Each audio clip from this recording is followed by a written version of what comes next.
So to begin, can I ask a very basic question? Which country are you from and which province within that country? And does that make a difference when we're talking about dyslexia and provision?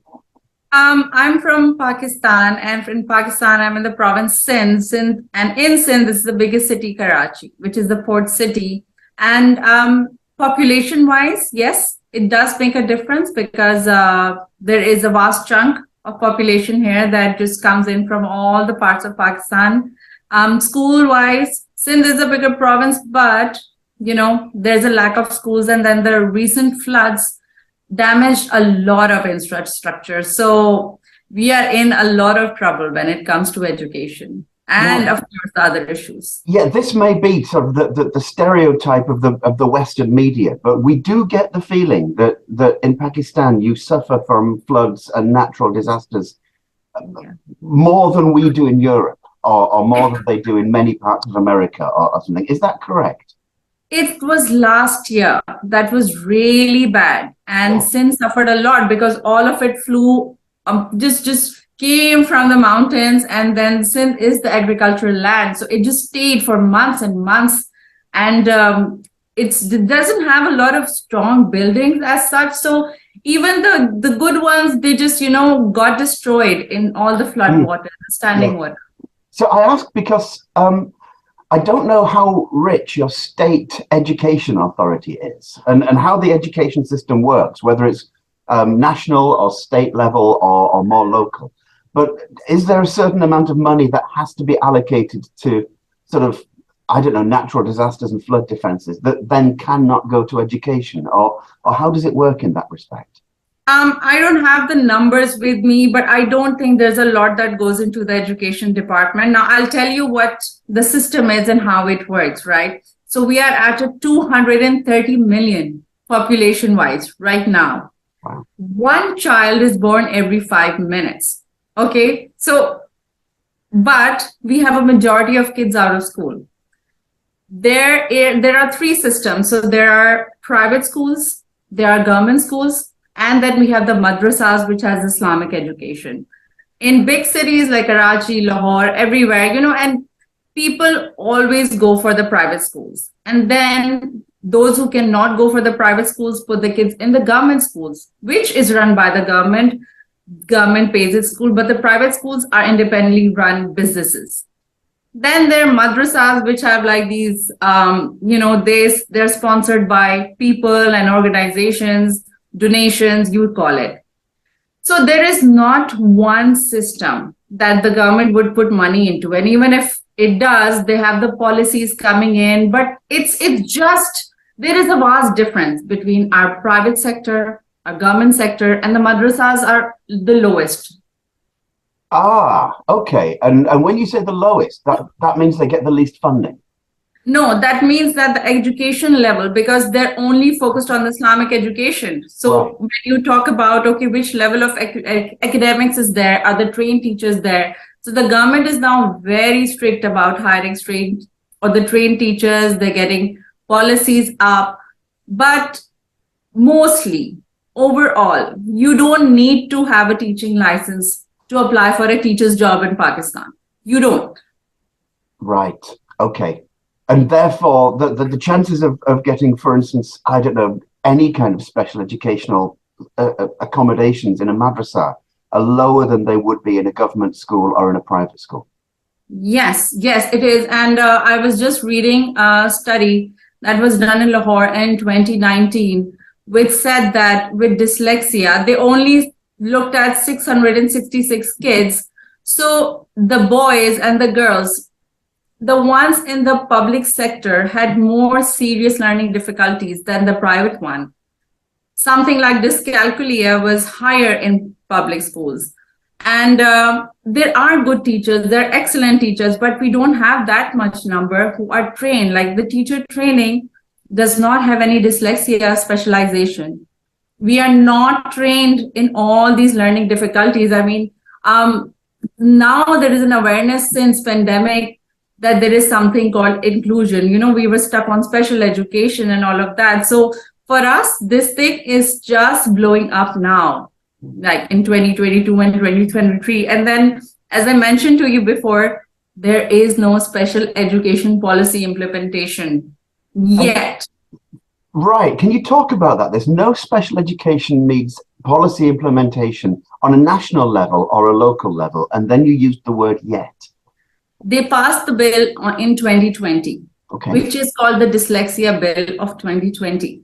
It says it covers all those things, teacher education, you have to have a special educator in school, you have to have the money allocated for the therapist, all the children should have the, facilities, they should have ramps and everything, but no implementation yet. They're looking for donors, they're looking for the, there's a whole infrastructure when you come to think about the special education. You have to have a whole system. There is none right now. Wow. Okay. And with no system, I'm guessing that there has been what you might call a structural inequality then built into the education system up until now. Children are suffering. Yeah. And for example, I'll tell you my example. Like my son was diagnosed with dysgraphia in 2016. And in 2016, I have never heard of the word dysgraphia. You couldn't find the information about it locally. And I had to take him to Thailand to get his assessment done. Here, we are still struggling with that level of, awareness and opportunities and places that would assess you. Parents have to go shopping for the right person. Since there is no law, anybody with a psychology degree, they're just calling themselves this or that. You don't know if you're going to the right person. Wow. So there's no national overseeing body like the Pakistan Dyslexia Association. There's nothing like that. There are a few, but then who's going to check if they're legitimate or not? Who's going to go? Like who's I can call myself anything I want to. Yeah. But is anybody coming to check if I'm at par, if I'm doing the things internationally or not? Yeah. So there's no qualification or no internationally recognized qualification.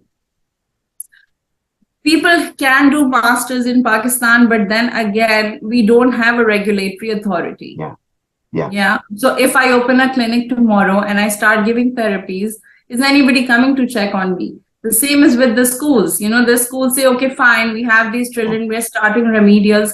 Who is giving you remedials? Are those teachers trained? Do they have a license? Yeah. So it sounds like what you might call special educational needs is still in its infancy in Pakistan. Pretty much. And you'll find pockets of schools, of parents, of teachers, of organizations doing amazing work.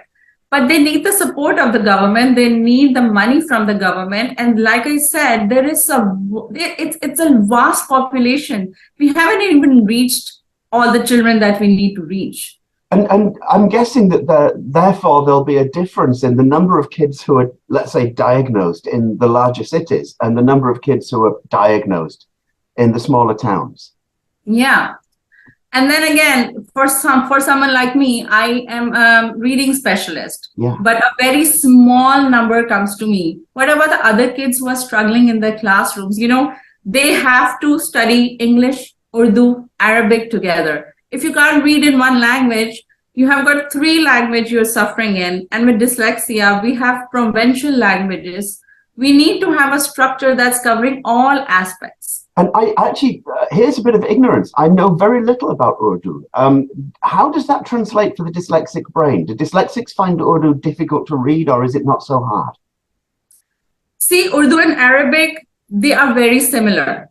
And when you look at the problems that a dyslexic mind might have, then it's the same as English. They might confuse the words. They can start from the left side or the right side. You need guidance and you need people trained in that language for this particular issue. Okay.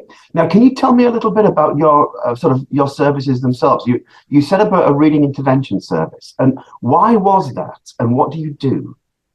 First of all, my child, he was the inspiration because I saw him go through this trauma in school where it was just naming and shaming until he was finally kicked out because they were not able to support him. He was in grade 9, a teenager, right? So when I was teaching online, I was a kindergarten teacher, and I could see that I could not communicate with the 4-year-olds. And I went and I did the Senko education from UK, the Senko 4 award. And then I went to the principal and said, can I just move to your special education department in your school? I'd like to help the kids. And she said, no, wait another year. And I said, no, I need to help these kids now. So I just left my job and set this up. And I'm helping the kids since then. Wow. Now, Yeah. this head teacher, she seemed to have a dismissive attitude. Is that quite common? Because special educational needs is in its infancy, so people might not be so engaged with the subject. Is it common to have a dismissive attitude about the subject among teachers? And then perhaps more importantly, what's the general social attitude towards learning difficulties such as dyslexia? There is so much stigma around it. So much stigma around it. I have horror stories, but I know it's going to go out, so I don't want to traumatize a lot of people. But I think as school leaders, some schools have Senkos, IB schools have Senkos, but all the private schools, again, do whatever they need. They have a school psychologist, but who's going to go and check if they're being fair to all these children, right? So they call the parent and say, your child is not doing so well. We are going to put your child on probation. If it doesn't show any improvement, you can take your child somewhere else. And children then go to OT, go to therapists, go to the remedial teachers. So the whole day they're just going in circles. And the school would not provide you an IEP. They say, okay, bring a shadow teacher for your child and pay for it also, because there's no government funding. So if you have a problem and if your child is diagnosed with something, all the help comes later, but first the school's going to call you and name and shame you. Wow. So it names and shames not only the kids, but the parents and the families. And the parents, and then the parents don't want to tell the school that there's a problem. And we have this attitude in Pakistan that we should wait it out. You wait it out till 6, 7. The age of which Pakistani children go to school is 2.5. If they wait till 6, they've gone from nursery, kindergarten 2, grade 1. And then 4 years in school, they could finally go to someone and get assessed. Wow. Can you also talk a little bit, please, about the social differences? So are you more likely to be able to get accommodation if you're from a higher level of a higher social stratum than if you're from a lower social stratum? So how would you reach a place where there is a good assessment happening? Of course, it's available to a little fraction of the society, right? It costs like one appointment would cost you 2,000 to 3,000 rupees with a local psychologist. And you might have to see them 4 to 5 times. And then they would say, okay, there's a testing done. That's again 20,000, 30,000. And then you start your therapy, which you have to pay for like 6 and 7 therapies. Can a person have it for free? Maybe in some places, but then what about other parents? It's something that, of course, few people can afford and few cannot. And I've also read somewhere that the schools charge more for children with diagnosed needs because they say we're going to give your child extra help and we're going to give them this and that. So you need to pay extra. And that is the mainstream private school for children, if they take your child, that is. Wow. They charge you more if you have special needs. They do. And I think things are going to change now, with all the things that's happening. We're very positive. Yeah. It's not all dark and gloomy. But then again, if the parents will not do it, the school definitely won't do it. So we need the government, we need the support, we need the organizations, all of them to come together and help those who are doing something in the field and help the children, because for children, you do not know why are they going through this, why are they isolated, and why can't they just be part of the normal routine like other kids.